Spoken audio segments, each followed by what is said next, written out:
Apologies. I was told to turn it on too.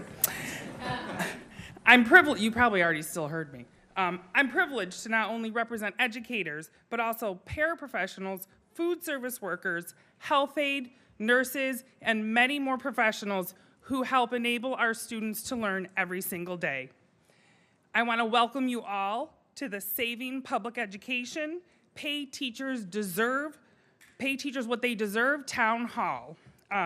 We're joined today by over 150 teachers, paraprofessionals, education support staff, and also we are live streaming across the country today. We have an exciting lineup of speakers that include our teachers and education support staff from across the country. So many of our professionals who educate and care for our students are struggling to make a living wage. One job should be enough. And now, I am excited to introduce Senator Bernie Sanders, the ranking member of the Senate Health, Education, Labor, and Pensions Committee. Thank you, Senator.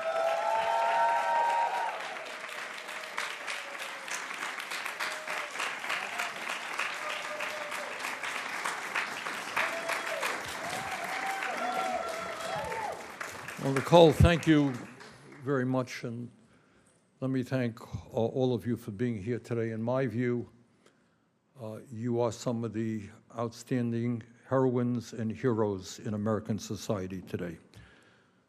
The work you are doing is of enormous consequence. You are trying to sustain and improve the lives of our children, often under very difficult conditions. And you go to work every day, every year, and I thank you very much for doing that.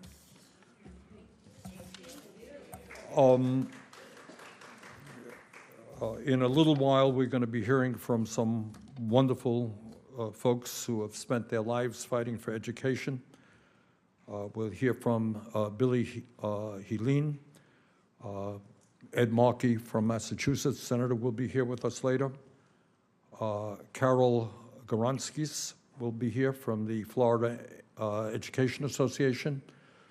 Corey O'Hara from the Boston Public Schools will be here. Randy Weingarten, the president of the AFT, will be here. And Princess Moss, the vice president of the NEA, will be here. So we got your unions that represent many millions of teachers and paraprofessionals are going to be here in a moment. Let me just start by getting, in a sense, away from education a little bit to say that it seems to me, and I think to most Americans, that when we talk about the future of our country, we are talking about our children. And for those who proclaim great love for this country, one might think that they would be doing everything that they can be doing to improve the lives of our kids, all right? And yet in America today, the richest country in the history of the world, where we have massive income, wealth inequality, where the people on top have never, ever, ever had it so good, as a nation, shamefully, we have the highest rate of childhood poverty of almost any major country on earth. And I am quite sure that every teacher here runs into that poverty every day, right? I was just in northern Vermont talking to teachers there. Kids coming to school hungry, not knowing whether they're going to get a decent meal during the day. Kids coming from dysfunctional family. Kids dealing with trauma every single day. And guess who are the people? The professionals who deal with that issue. You are. And I thank you for doing that. But most importantly, that should not be what's happening in America. We should have a generation of children who are blossoming, who are growing, who are healthy, not children who are living in poverty, not kids who are sleeping in cars, not kids whose parents are working 2 or 3 jobs to maintain the family. And further, when we talk about education and what today is about, we understand that as bad as the situation is right now, Trump's big, beautiful bill will only make a bad situation even worse. Well, and again, it speaks to the absurd priorities that this administration is fostering on the American people. Who in their right minds thinks that when millions of our kids are living in poverty, that the major priority is to give $1 trillion in tax breaks to the top 1%? Over $200 billion in tax breaks to the top 0.2%. And then at the same time, make massive cuts in Medicaid and the Affordable Care Act so that approximately 15 million Americans, including families that you will interact with every day, are going to lose the health care that they currently have. Our health care system is broken. We're the only major country on earth not to guarantee health care to all people. That should be our goal. Health care is a human right, not to throw 15 million people off the health care that they have. And then on top of that, this Trump legislation provides over $50 billion a year for vouchers to privatize education in America. So I think I speak for the vast, not just the people in this room, but the vast majority of the American people who are saying we should not be creating a two-tier education system in America, one in which we have private schools for the rich and the well-connected, and then we have severely underfunded public schools for low-income and working-class and disabled kids. That is not what America is supposed to be about. Public education has been the backbone of our democracy for a very long time. Public schools are the institutions that bring people together to learn about each other and to grow. We should be strengthening and expanding our nation's public schools, not privatizing them so some corporations can make a lot of money off of our kids.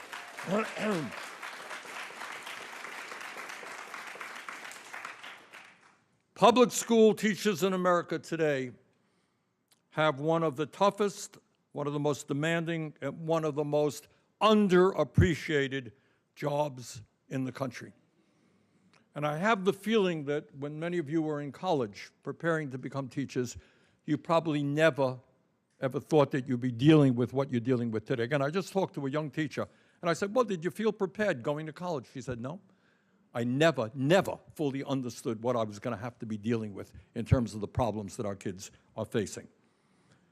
So, first point that I want to make, well, it's about the 83rd point that I'm making, but maybe the most important, is that a civilized, democratic, humane society understands the importance of education. It's not a byword, it's not at the end of the line. If we are serious about the future of America and our kids, we put education at the top of the list and we say thank you to the educators and we treat them with the respect that they are due.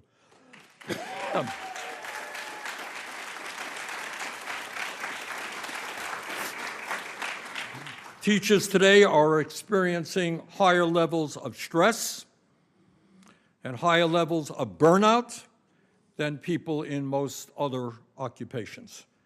Many of our kids are coming into classrooms today for a wide variety of reasons, including poverty and the economic stress that their families are experiencing. These kids are coming into your classrooms with emotional problems and anxieties that teachers in previous generations have never had to deal with. And I remember talking to a teacher in Vermont, was teaching a foreign language, and what he was saying is, I spend more time trying to be a counselor, a mentor, a supporter to my kids than I do teaching what I'm supposed to be teaching. Is that an experience you guys deal with? And the result of all of that, of stress is that nearly 8% of teachers leave their profession each and every year, double the rate in countries like Canada and countries around the world. According to the most recent statistics, over 400,000 teaching positions, nearly 1 in 8 in our country, are vacant today or are filled by teachers who are not fully certified. Imagine that. Imagine that.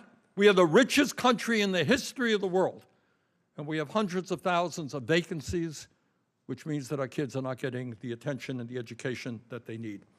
Incredibly, 44% of public school teachers are now quitting their profession within 5 years, and we know the reasons why. I want teachers in this country to be so proud of the work they are doing, winning so much respect from their communities, earning the kinds of salaries that they deserve. I want them to spend their life working in those schools, not having to quit because of economic and other reasons. Now, why are teachers leaving the profession? Why are so many public school teachers leaving the work that they, in many cases, wanted to do all of their lives? I suspect that many of you wanted to become teachers from when you were in school. Why do we have a massive shortage of teachers in our country?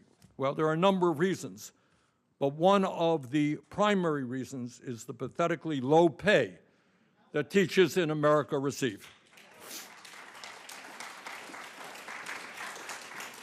According to the most recent statistics, the average starting teacher salary in America is less than $47,000 a year, and about 1/3 of all public school teachers in America make less than $60,000 a year. And I have been in school districts where teachers are starting at a significantly lower salary than that. Well, look, I don't have to go down south. I can go up north, too. I will tell you that there are rural districts where teachers are starting at $35,000, $40,000 a year. So you tell me, how are we supposed to attract the best and the brightest, which is what we want for our kids, into the teaching profession on salaries of just $40,000 or $45,000 a year?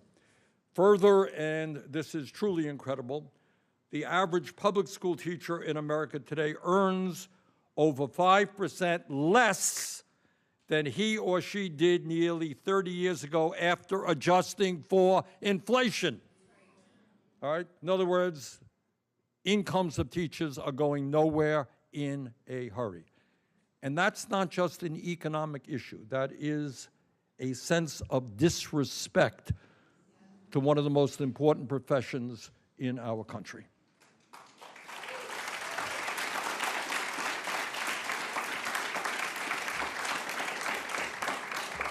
So maybe we should get our priorities right, and instead of giving tax breaks to billionaires and spending over $1 trillion on the military, maybe we make sure that every teacher in America is adequately paid.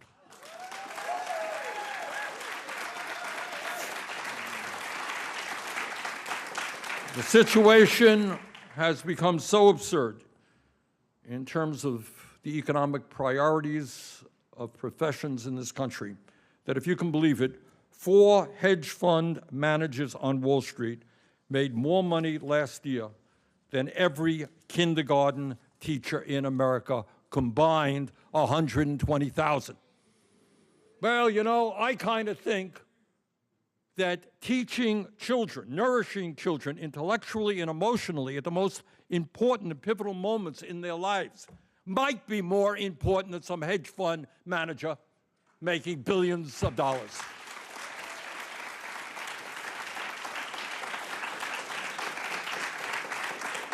And further, as inadequately paid as are our public school teachers, our school custodians, our food service workers, and paraprofessionals earn even less.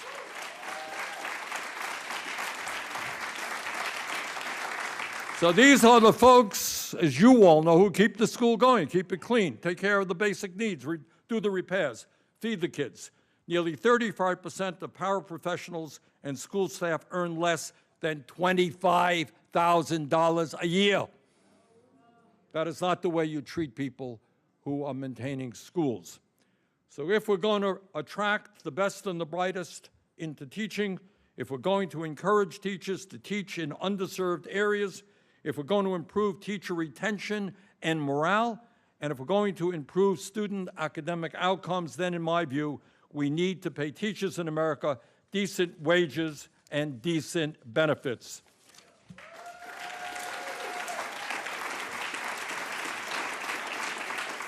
And that is why today I am introducing the Pay Teachers Act.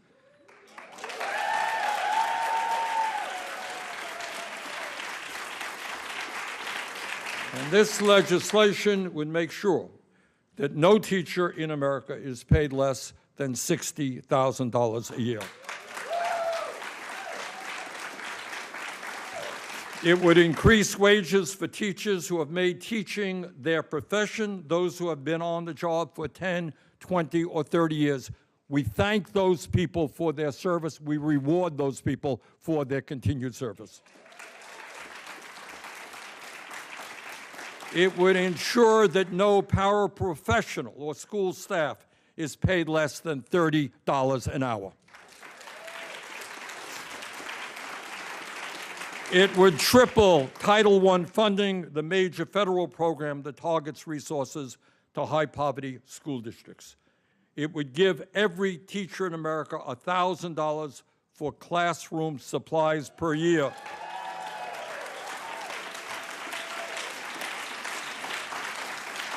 I cannot tell you, and I know that I don't have to tell you, not you, how many teachers in America, struggling economically themselves, take money out of their own pockets to take care of the basic needs of their classroom or their kids. Okay, so we thank you for your generosity and for your compassion. You should not have to do that in the richest country on earth.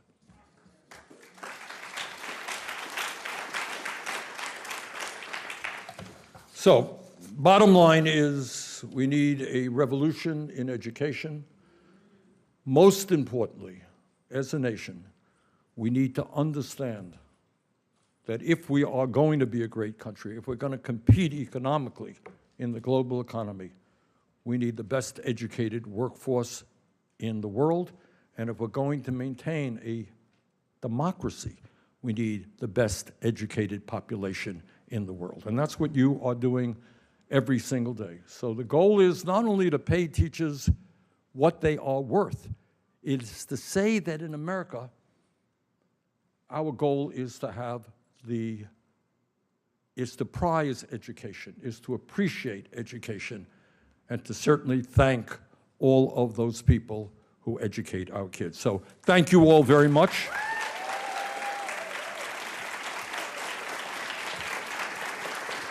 And now it is my pleasure to introduce a real fighter for education and for teachers, Senator Ed Markey of Massachusetts.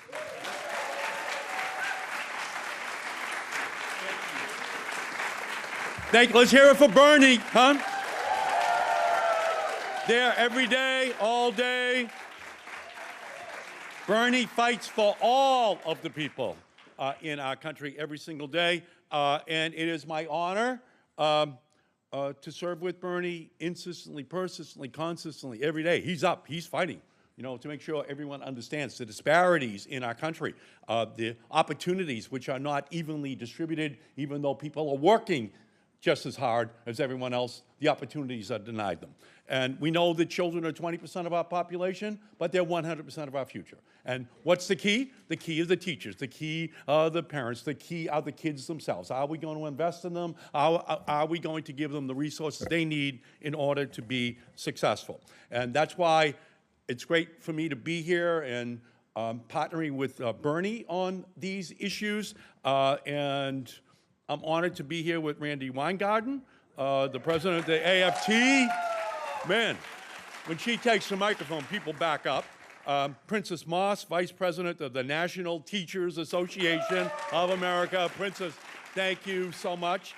And educators Billy Heelan and Carol Garonskis and Corey O'Hare, thank you all for what you are doing and representing kind of the best of our nation.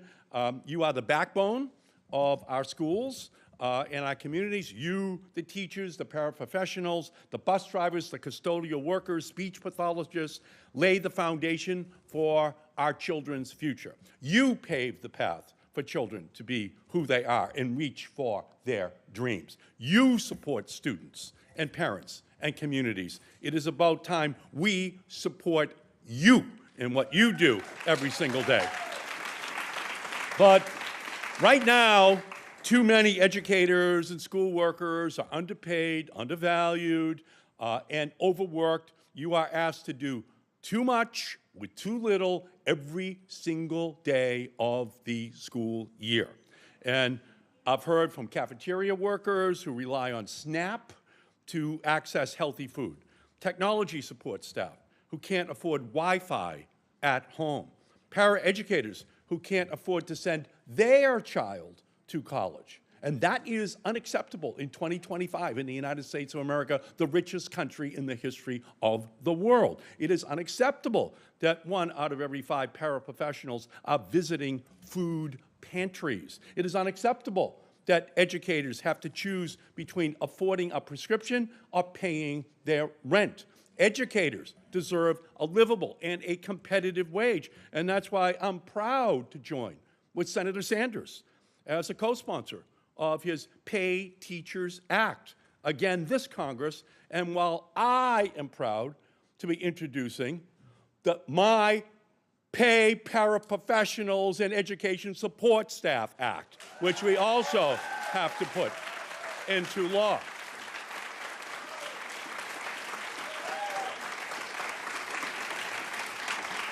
What this bill would do is it would set a minimum wage for paraprofessionals and education support staff in our country at $45,000 a year, or $30 an hour for paraprofessionals across our country.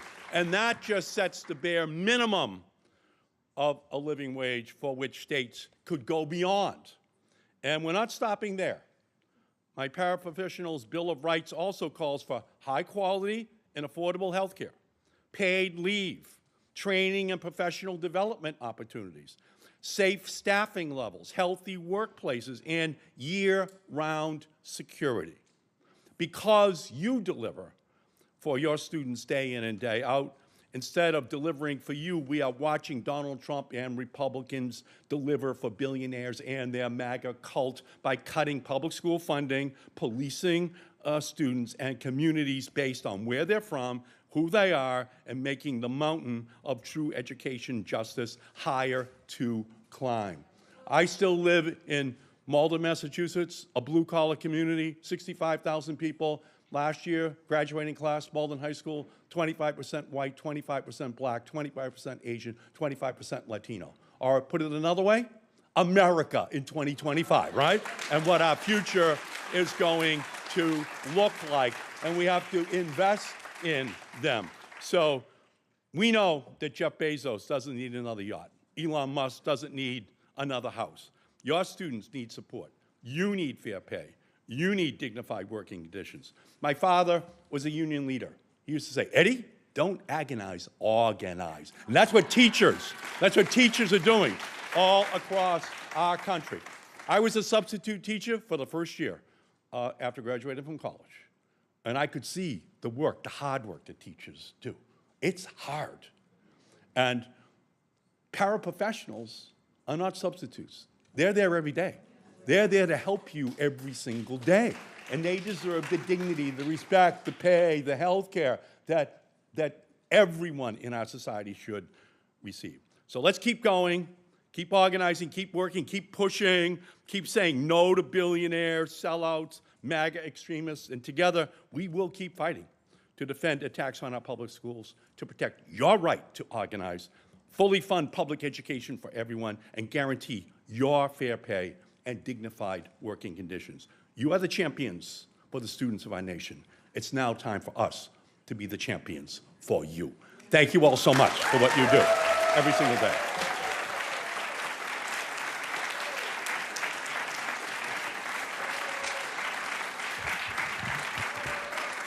See, Ed was a substitute teacher for 1 year, and he decided to get an easier job, come to the Senate. All right, it is my pleasure right now to introduce Randy Weingarten, who is the president of the AFD. Randy?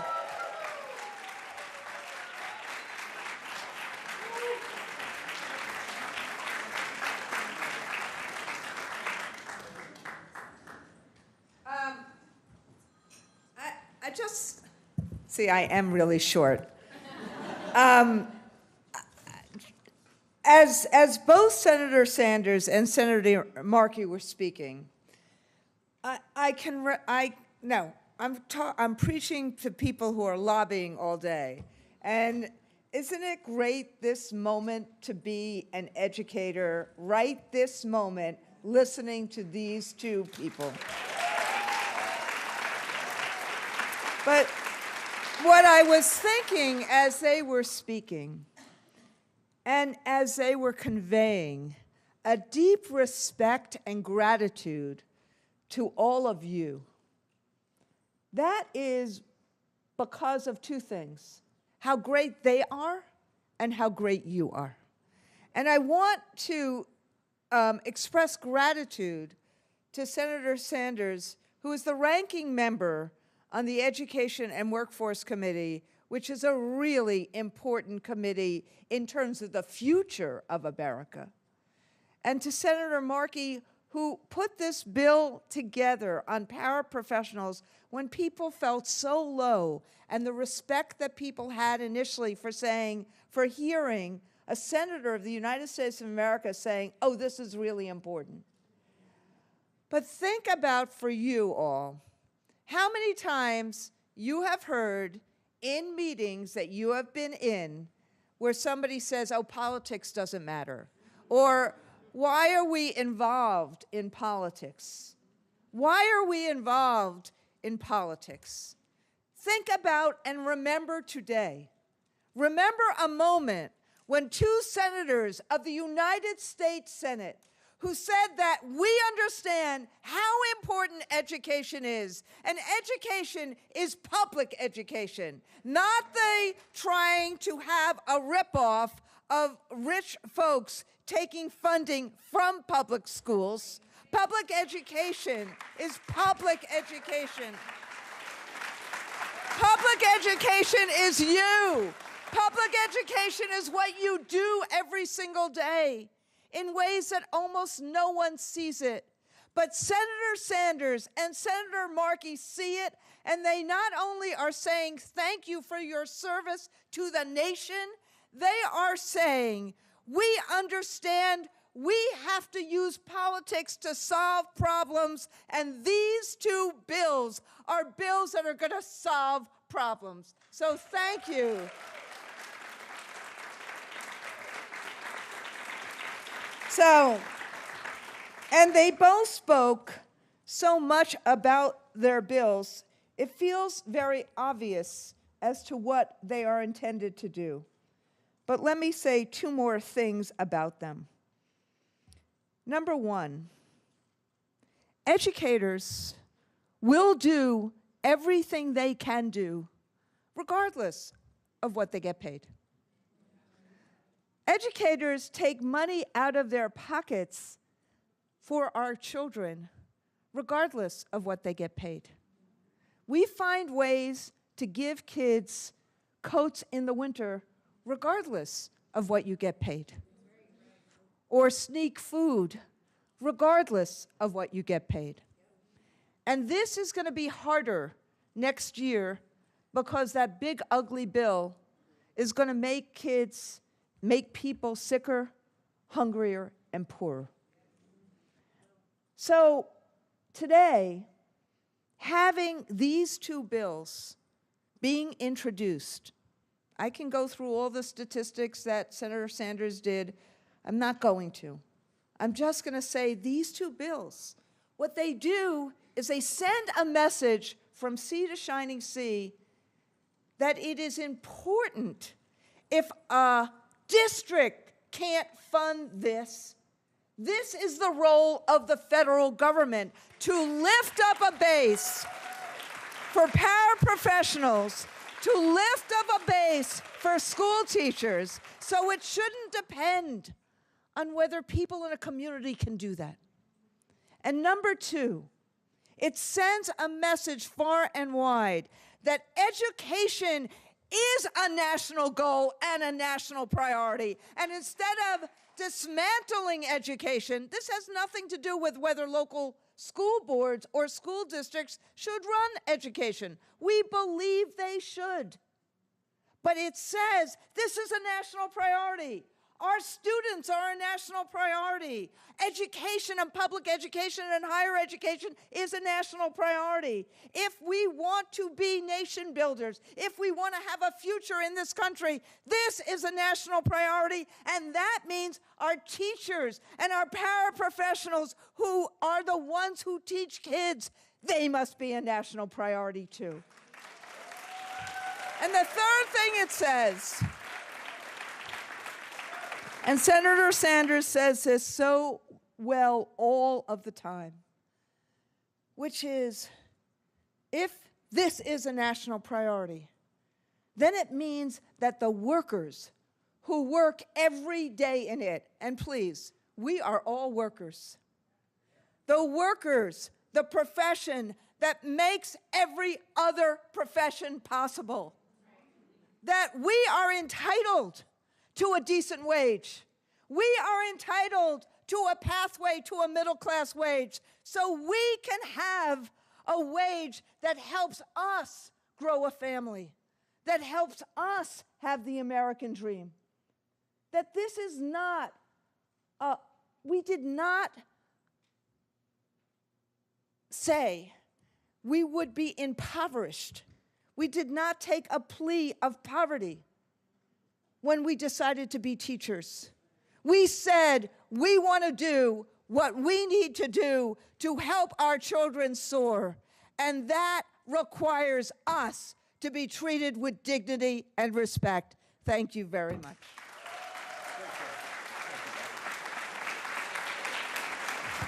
Thank you, Randy.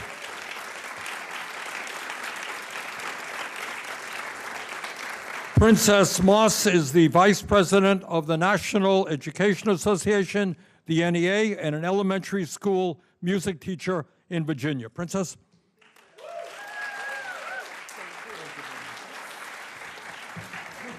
Well, good afternoon.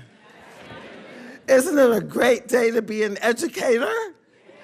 It sure is. We are, as Randy said, we are the profession that makes all the other professions possible. And I am so excited to be here to, on behalf of the National Education Association, to thank Senator Sanders and Senator Markey for moving forward these two very, very important bills. You know what? You can respond what? It's okay, okay. Even before this current administration took office, one of the greatest challenges we face in public education is the staffing shortages in our schools. A primary reason for the shortage is because teacher salaries continue to lag behind the pay of other college-educated professionals. Our support staff continues to work and push and fight for a living wage. The Economic Policy Institute's research shows that the pay gap between teachers and other comparable professionals continues to grow, reaching 26.6% in 2023.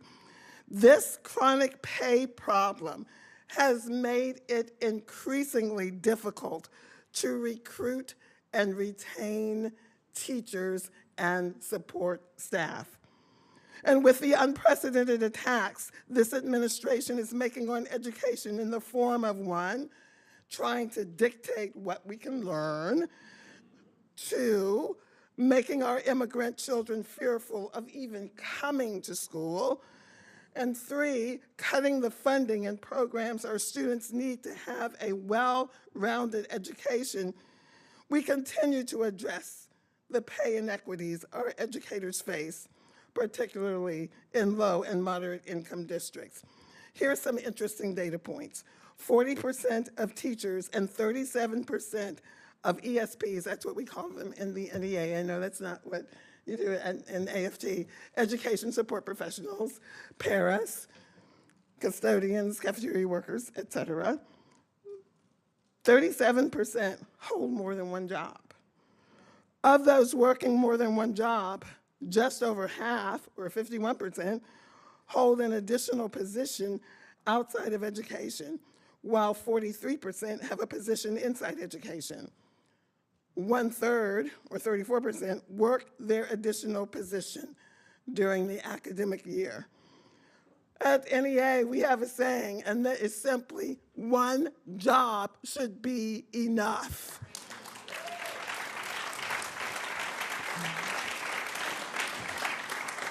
Our educators should not have to take on 2, 3, 4, 5 jobs in order to make ends meet and take care of their own families. And with the help of lawmakers like Senator Sanders and Senator Markey and others who stand with our students, we will continue to demand that this nation find sustainable solutions for our students, solutions that will allow us to reclaim public education as a common good for the 90% of students who attend public schools in this country and the educators and school staff who work with them each and every day. So again, thank all of you. Thank you, Senator Sanders and Senator Markey. Onward. Okay, it is now my pleasure to introduce Billy Helene, a teacher who has taught in New Mexico Public Schools since 2014 and president of the Rio Rancho School Employees Union. Billy?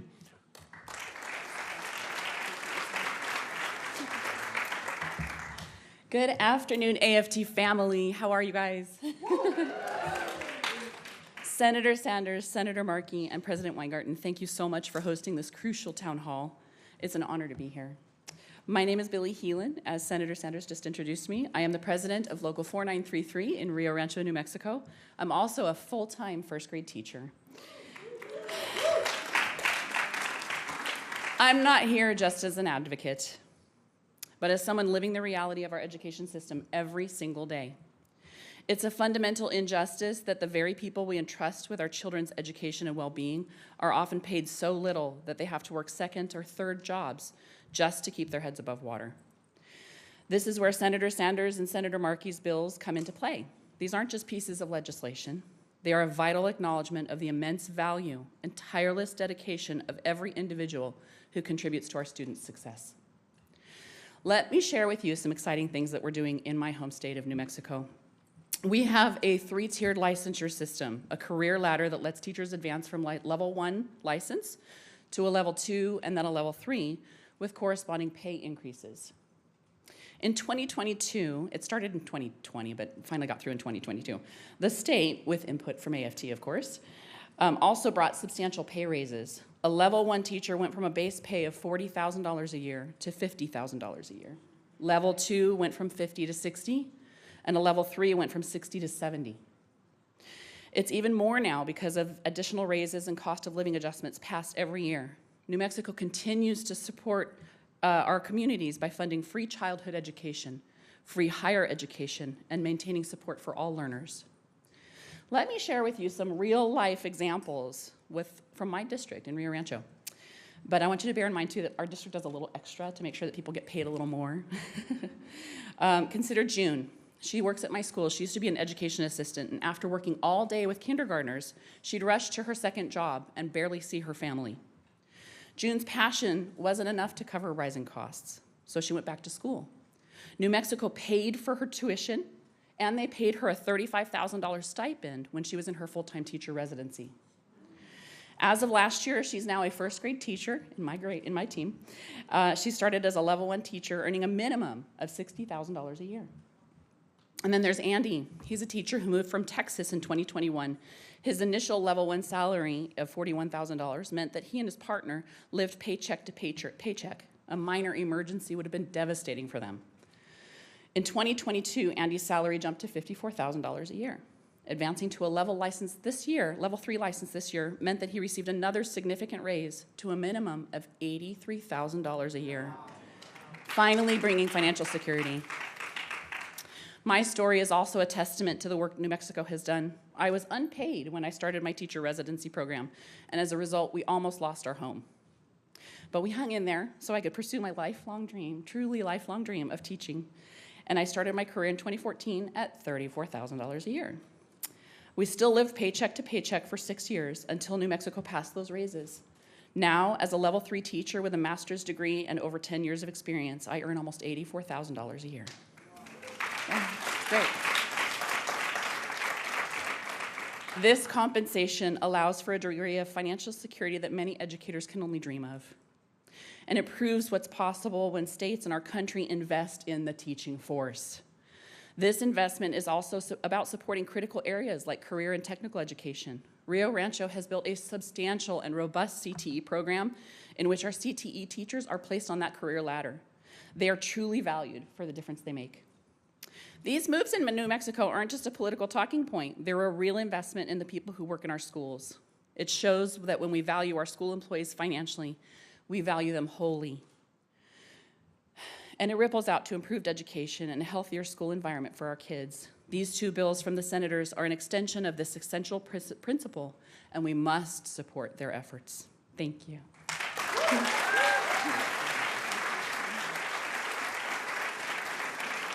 Thank you, Billy. I'd now like to introduce Carol Goronskis, the Vice President of the Florida Education Association and the first paraprofessional officer with the Florida Education Association. Carol?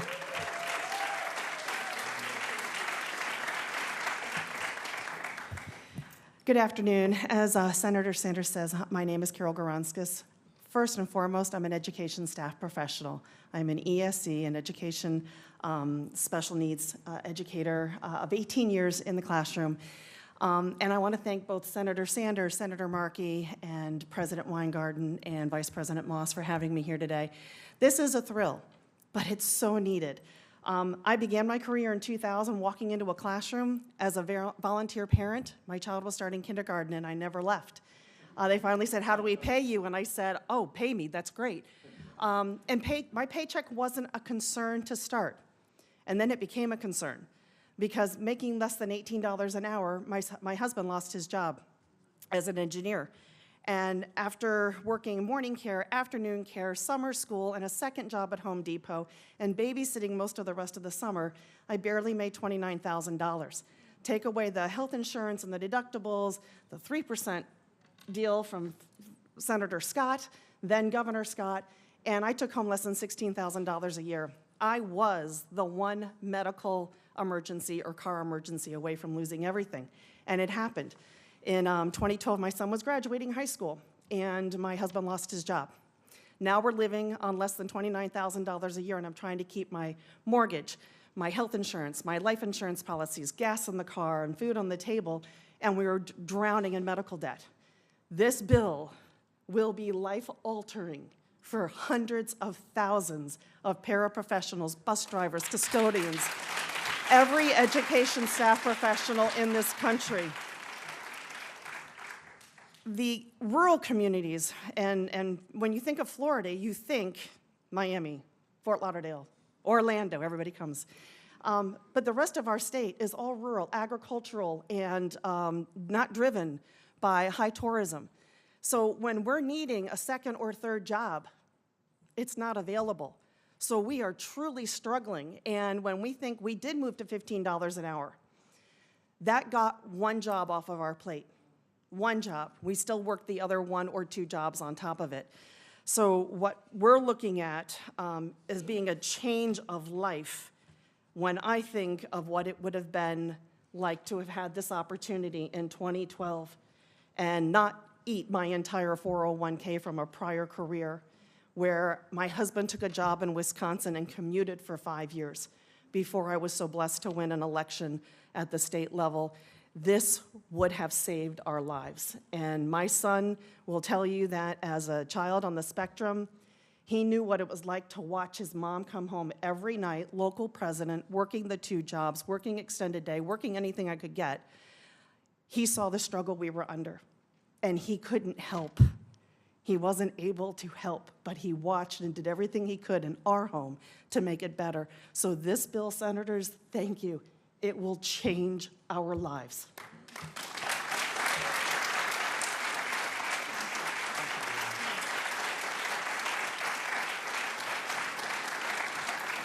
Thank you, Carol.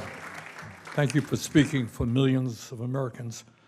Now I'd like to introduce Corey O'Hara, a 6th grade social studies teacher who has taught in Boston's public schools since 2013. Corey?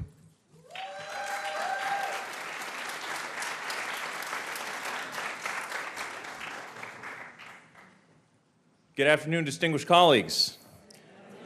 My name is Corey O'Hara, and I'm a proud member of the Boston Teachers Union, having first joined the district in 2013. I teach social studies at the Edison Elementary School in Boston, and I'm a licensed history and special education teacher with a sheltered English immersion endorsement. The AFT is a union of professionals. That's a title we all hold dear, because to teach our highest needs students, those with learning disabilities, those still mastering English, those facing food insecurity and housing instability, we need highly trained professional educators. We need teachers who know how to differentiate instruction, who understand trauma, who adapt curriculum with both skill and care needed to meet our students where they are. And we need a system that tells those educators, if you invest in your training, if you take out that loan for your MED, you'll have a job in a society that respects your career choice, not one that punishes you for it. But that vision challenges the narrative we've been sold. We've been told that teaching is little more than glorified babysitting, that it's summer camp, that it's not a profession, it's a stepping stone. You don't need training when you only rely on a scripted curriculum. You do it for 2 years after college, then go cash out in a cushy private sector gig. This narrative hasn't just sought to devalue our work, it's actively served corporate interests.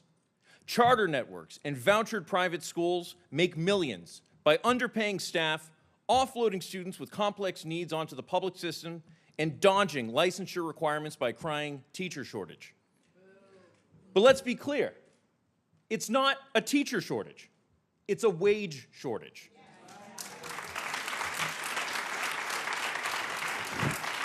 When the cost of an education degree outweighs the pay of a teacher's job, it's no wonder our pipelines are drying up. We come home exhausted, only to have to work a side gig to make ends meet. People aren't walking away from the profession, they're being priced out of it. Personally, I've worked in the summers and after school to be able to keep my head above water.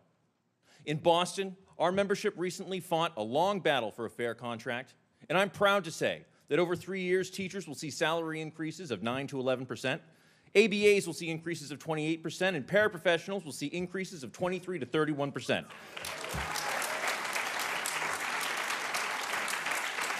Boston is an expensive city, and this contract brings us closer to a livable wage. Teaching is the most important thing in my life. It is my privilege to educate the next generation of leaders in the city I love. And it breaks my heart to see education departments across the country sitting half empty, would-be teachers choosing anything else. But as I tell my students, we can curse the darkness or we can light a candle. The Pay Teachers Act, championed by Senator Sanders, and the Pay Paraprofessional and Education Support Staff Act, championed by Senator Markey, are candles. It's recognition that when we invest in teachers, we invest in our democracy, in our economy, and in our kids. So contact your reps, call your senators, tell them this isn't charity, it's infrastructure. It's survival, it's fairness, and it's justice. So let's turn up the pressure. Let's pass these bills, and together, let's light these candles. Thank you very much.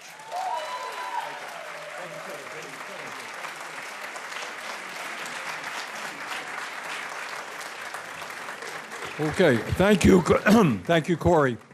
All right, we have some time for some questions, so let's jump into it. Who's got a question?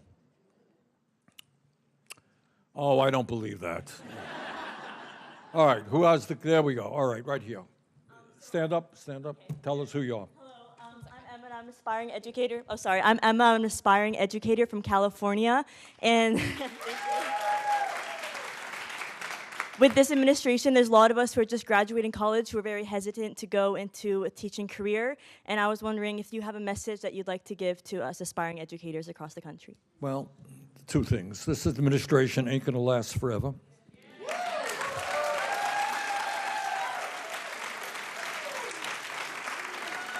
And we're going to do our best next year to make sure that their power is significantly limited by taking away their powers in the House and the Senate. But I think the main point that I would make, and I think it's true of every person in this room, what you are choosing is to live a life in which you get your fulfillment by helping others.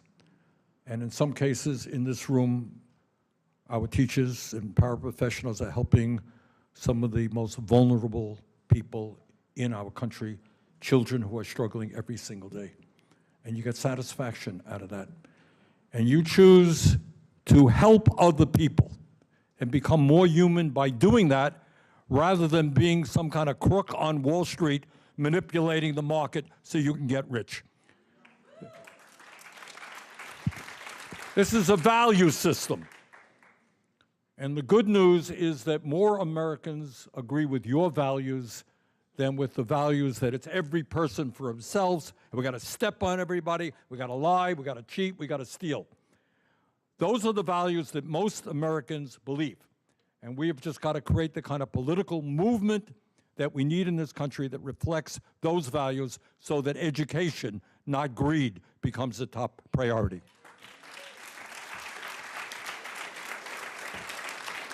All right, anybody else here want to add, jump in? Don't be shy to respond to the questions. Yeah. I'll jump in. I'll Okay. just say our babies need you. They're counting on you. You are the future. So we are waiting for you. And the only way to change the system is to be a part of it. So welcome to the professions.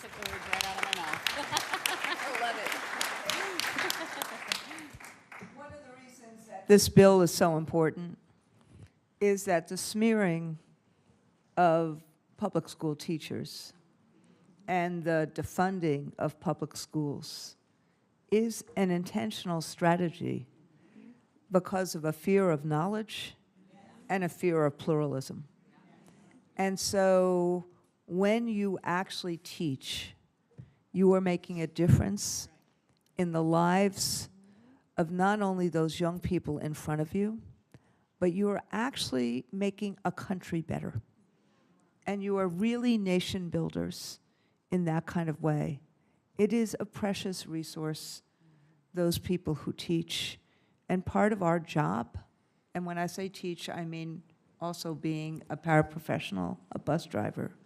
And part of our jobs, in some ways, the two of us as union leaders, just like part of the jobs of Senator Markey and Senator Sanders, which is why I'm so grateful he wanted to have questions, is to actually be that deep support so you have the agency that you need to soar.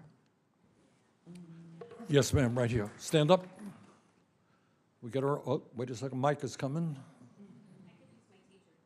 All right. Thank you. Is this better? Okay. Yeah. I'm Sarah Lerner. I'm a teacher in Florida. Go FEA. Thank you. I teach at Marjorie Stoneman Douglas High School. Thank you. I, along with Sari Beth Rosenberg, who I know is here, and Abby Clements, we co-founded Teachers Unified to End Gun Violence. I know that we used to have a White House Office of Gun Violence Prevention and lots of initiatives moving towards keeping teachers, school-based staff, and students safe. What is being done now to ensure that when we go to work, we come home from work? Okay. Let me throw it out and I'll respond in a second. Yes, ma'am. I'm so happy to have you here. For me, for Marjorie Stoneman Douglas, and what our children face every day is why when I walked into a classroom in 2000, Columbine had happened in 99, and I never left because I thought if my child was going to be shot in school, I was going to be with him. I lost a classmate in Connecticut when she was holding Dylan. And those children that were at Marjorie Stoneman Douglas then are at FSU now and went through their second shooting. It is real. We live on a month-to-month basis of active shooter training. Our generation didn't have to do that, but my son has never known anything but that. And working in an emotional disability self-contained classroom, those children in my room had no idea what we were doing, the trauma we're creating because we're not taking care of the problem. We have to stop gun violence in our school. It's the #1 killer of children. It's got to stop. And I don't think there's a single person in any public school in this country who would not put themselves in front of a bullet to protect a child. And I thank each and every one of you for doing that. Thank you. Anybody else want to comment on that? So what you're doing with Teacher Unify is part of how we have to solve a problem and solve this problem, particularly when there is, again, an administration that wants to not only defund these programs, but pretend gun violence as a killer of children doesn't exist. And part of what many of us have learned in the fight against authoritarianism and the fight against erasure is that it means that the people have a bigger job than they had before. So Senator Sanders just talked about a job that we have to do for November 2026. Could you imagine for a second if Senator Sanders or if someone in the House of Representatives, maybe like AOC or others, could actually hold a hearing about gun violence, could actually then be the checks and balances, like we were in a shadow hearing today about that. So we have to take this moment of time to actually be the face of it, to actually be the advocates, to actually overcome fear and overcome apathy and not give up. And I would just add, yes, you can clap for Randy. Yes, no, please, no. I would add, we have to hold our, as Randy said, we have to hold our heads high. We have to tell the stories. We cannot stop telling the stories. We have to put a face on what gun violence in our schools is. We have to do that and keep fighting, and we have to keep pushing our legislators to legislate common sense gun laws. Thank you. Can I just tell a quick story? This is an issue that I always find difficult to even talk about it, because just conjuring up the image of what has happened is almost unspeakable. It's almost something, it's really quite nightmarish. It is. And as horrible as the instances that we have heard and others that we have not discussed, is the insanity that in this country today, there are kids going to school, and I saw this in Vermont. I didn't fully appreciate it. Sit down, I talk to kids a lot. They worry. So you imagine going to school. You're supposed to be studying math and English and science. And you're worried about some horrible thing. Horrible thing. I mean, this just speaks to some of the very deep-seated problems that exist in our country, which are not going to be solved overnight. But we have got to address. And as others have said, instead of dividing us up, on the color of our skin or where we were born, maybe we sit down and try to figure out how these things are happening and what it means to our kids. Okay, yes, sir. Last question, I think. Yes, sir, please. Yeah, Freddie, get the mic there, right there. Thank you. Okay, my name is Freddie Ellis. I'm a New York City public school teacher. I've taught for over 35 years, retired, but still teach in the same school. But one of the questions I like to ask you, we're talking about all the violence and so on and so Freddie, forth. tell the school. Excuse me? Tell the school that you teach. Oh, Public School 10 in Park Slope section of Brooklyn. Okay, but one of the biggest problems we're having, and this touches on what the school violence of guns, is the breakdown of the family unit.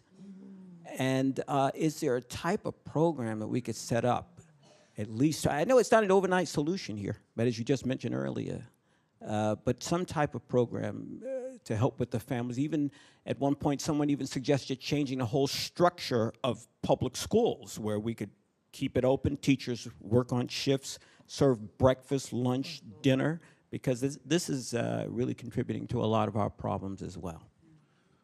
Let me start off by saying, Freddie, I went to PS 197, Flatbush. Look, you're asking a very deep question. And I think, let me answer it and others can chime in, by saying that I think maybe the most difficult thing that politicians have got to do is have the courage to assess and discuss the enormous crises facing our country in so many respects. And I think we lose credibility with the American people when we don't acknowledge whether it's the economic struggle or the fear of violence or the reality there are tens of millions of people who can't afford health care. You got to talk about the reality. And one of those realities, Freddie, is that you got a lot of families out there who are dysfunctional, and a lot of things we got to do. I mean, I would say that the first thing you do, one of the first things you do, is you make sure that everybody in America, not just teachers, everybody earns a living wage by raising that minimum wage to a living wage. Second thing you do, and think about how transformative this would be, to say, you know what, health care is a human right.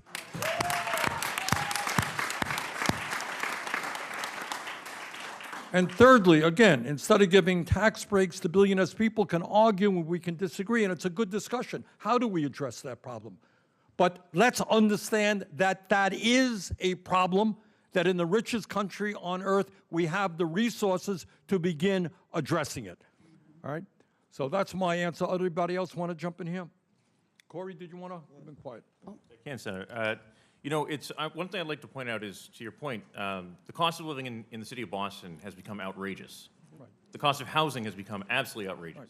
One thing I have noticed in the course of my career, which is not terribly long, is that we have, when I started, you know, you'd have, you know, mom, dad, 2 kids maybe living in a 3-bedroom apartment, okay? What we're increasingly seeing is we'll have, you know, mom, dad, and 2 kids living in one room in a 3-bedroom apartment. And each other room has got maybe mom, dad, and 2 kids. So now you have 12 people in one apartment sharing a kitchen and a bathroom. How do you find the peace and quiet to do your homework? How do you find the time to have dinner together? Where do you do it? These are real challenges we're facing outside of the school that are directly impacting our kids today. And very much in tune with the idea of economic inequality we're facing here in this country. All right, I want everybody to think about what Corey just said.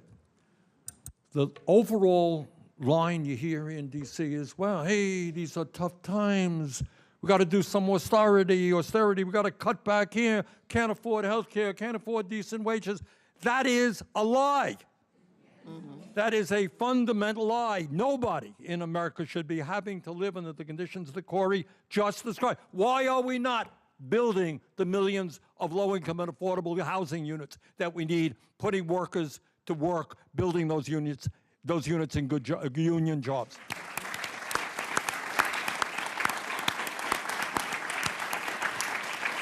So I would say that, to me, the major political issue that we face is recognizing the crises, trying to understand why they exist in the richest country on earth, figuring out how we bring our people together to address those crises through a fundamental change in the priorities of this country. All right, with that, I'm afraid this has been a great meeting. And again, I want to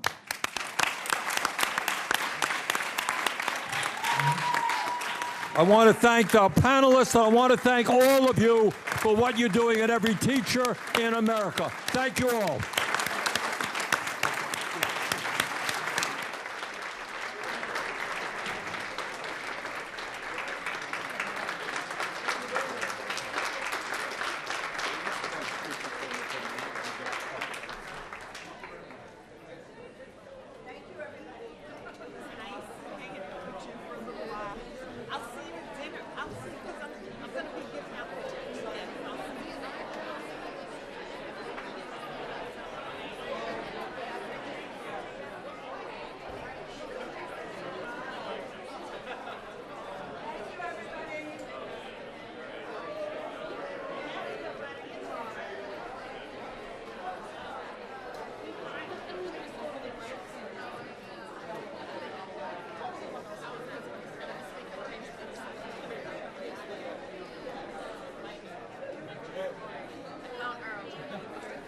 you.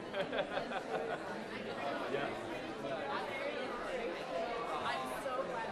Okay.